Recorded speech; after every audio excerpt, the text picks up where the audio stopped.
हाय दोस्तों, कैसे हो आप सब लोग। उम्मीद करता हूँ अच्छे होंगे।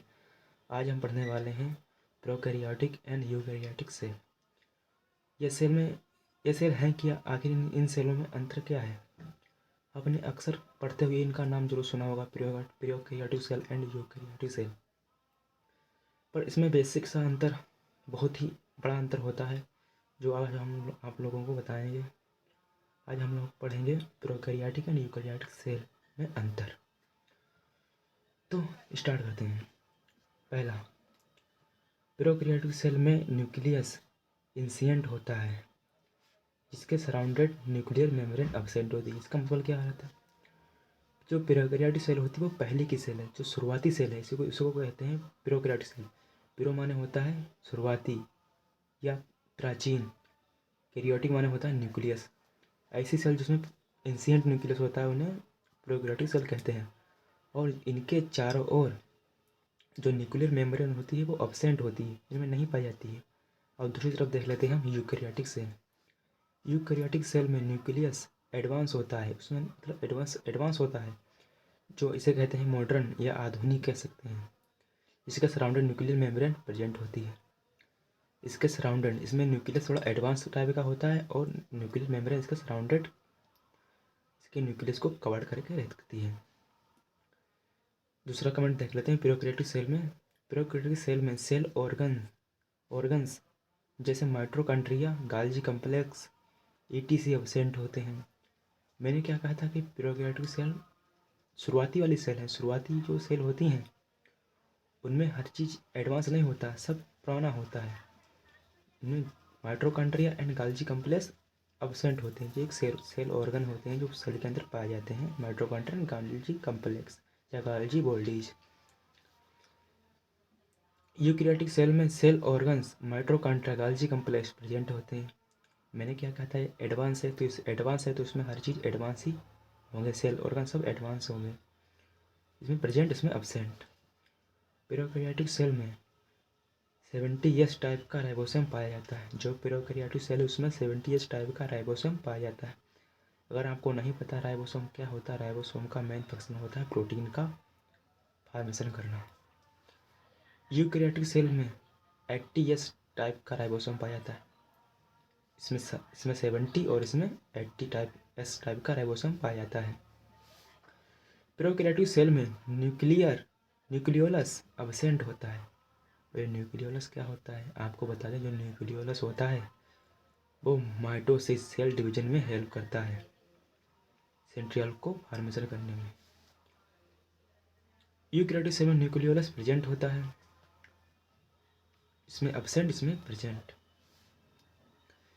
न्यूक्लियोलस। दूसरा देखते हैं, प्रोकैरियोटिक सेल में डीएनए के साथ हिस्टोन प्रोटीन एब्सेंट होती है। ये बहुत ही इंपॉर्टेंट कमेंट है। प्रोकैरियोटिक सेल में डीएनए का हिस्टोन प्रोटीन एब्सेंट होती है। यूकैरियोटिक सेल में डीएनए के साथ हिस्टोन प्रोटीन प्रेजेंट होती है। ऑफकोर्स प्रेजेंट होगी। हिस्टोन प्रोटीन का होती है, जो डीएनए होता है उसके अंदर प्रोटीन पाई जाती है क्रोमोसोम के ऊपर। क्रोमोसोम हिस्टोन प्रोटीन होती है, इसे कहते हैं हम क्रोमोसोमल प्रोटीन। ये प्रोटीन जो होती है, जो डीएनए के मॉलिक्यूल को एक बांधे रखती है या कंबाइंड करके रखती है, इसे हिस्टोन प्रोटीन कहते हैं। अगर आप आगे पढ़ोगे तो आपको ये सब पढ़ने को मिलेगा। मैं यहाँ पर कुछ बेसिक सा बता रहा हूँ, केवल कमेंट ही बताऊँगा और थोड़ा स्ट्रक्चर के बारे में भी समझाऊँगा। प्रोकैरियोटिक सेल में सेंट्रियोल एब्सेंट होता है, इसमें एब्सेंट होता है। और यूकैरियोटिक सेल में सेंट्रियोल प्रेजेंट होता है। देखो, जो प्रोकैरियोटिक सेल होती है वो कैसा डिवीजन करती है, वो कंट्रैक्शन के द्वारा स्वयं डिवाइड हो जाती है। सिंगल सेल होती है प्रोकैरियोटिक सेल। इसके कुछ एग्जाम्पल दिए होते हैं, जैसे जो प्रोकैरियोटिक सेल है किन किन एनिमल में पाई जाती है या ऑर्गेनिज्म में पाई जाती है। जैसे bacteria, blue green algae. Bacteria में कौन सी सेल पाई जाती है, प्रोकैरियोटिक। यहाँ पे आपको एक बात, बहुत ही इंपॉर्टेंट बात बताने जा रहा हूँ। इसका मतलब ये नहीं कि जो प्रोकैरियोटिक सेल है जो वायरस में पाई जाती है, वायरस में कोई सेल नहीं पाई जाती। वायरस इज एक्सेप्शन, अपवाद है सेल का, उसमें सेल नहीं पाई जाती है। वो न्यूक्लिक प्रोटीन का बना होता है, न्यूक्लियो प्रोटीन से कहते हैं। डीएनए और प्रोटीन का बना होता है कौन? वायरस।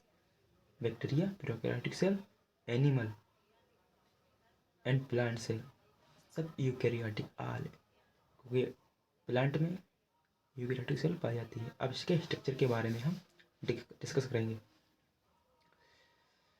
ये है क्या? प्रोकैरियोटिक सेल और ये यूकैरियोटिक सेल। पहली बात, जो प्रोकैरियोटिक सेल होती है उसमें सेल वॉल प्रेजेंट होती है। यूकैरियोटिक सेल में सेल वॉल केवल प्लांट सेल में प्रेजेंट होती है, जबकि एनी सेल में इसका कोई महत्व नहीं होता है, एब्सेंट होती है। दूसरा, मीजोसोम। ये मीजोसोम क्या होता है? जैसे एनिमल सेल में माइटोकॉन्ड्रिया प्रेजेंट होते हैं जो रिस्पायरेशन के द्वारा हमारे बॉडी में एनर्जी प्रोवाइड करते हैं, ठीक उसी प्रकार प्रोकैरियोटिक सेल में मीजोसोम प्रेजेंट होते हैं माइटोकॉन्ड्रिया के स्थान पर, जो भी रिस्पायरेशन में इंपॉर्टेंस रोल प्ले करते हैं। दूसरा, राइबोसोम की बात करें तो राइबोसोम इसमें 70S टाइप का होता है और इसमें 80S राइबोसोम टाइप होता है। अब न्यूक्लियस की बात करें, सबसे मेन चीज़ को सेल में क्या होता है? न्यूक्लियस, क्योंकि न्यूक्लियस सेल की ऑल एक्टिविटीज को रेगुलेट करता है, इसलिए हम न्यूक्लियस की बात करें। देखो इसमें न्यूक्लियस कहता है एंशिएंट पुराना, और इसमें न्यूक्लियस एडवांस, क्योंकि इसके सराउंडेड न्यूक्लियर मेम्ब्रेन प्रेजेंट होती है, इसलिए इसको एडवांस न्यूक्लियस या आधुनिक न्यूक्लियस कहते हैं। उम्मीद करता हूँ मेरे द्वारा दी गई इन्फॉर्मेशन आपको अच्छी लगी होगी या आपके समझ में आई होगी। नहीं समझ में आई तो मेहनत करो, समझ में आ जाएगी, क्योंकि समझ में तभी आएगी जब आप पढ़ोगे। जब थोड़ा उसके किसी टॉपिक के बारे में आपको पता होता है ना, उसका बैकग्राउंड, तो उस चीज़ को पढ़ने में भी मन लगता है। इसलिए किसी भी चीज़, कोई भी टॉपिक पढ़ने से पहले उसका बैकग्राउंड जरूर पढ़ें, तभी आकर वीडियो देखें। Thank you.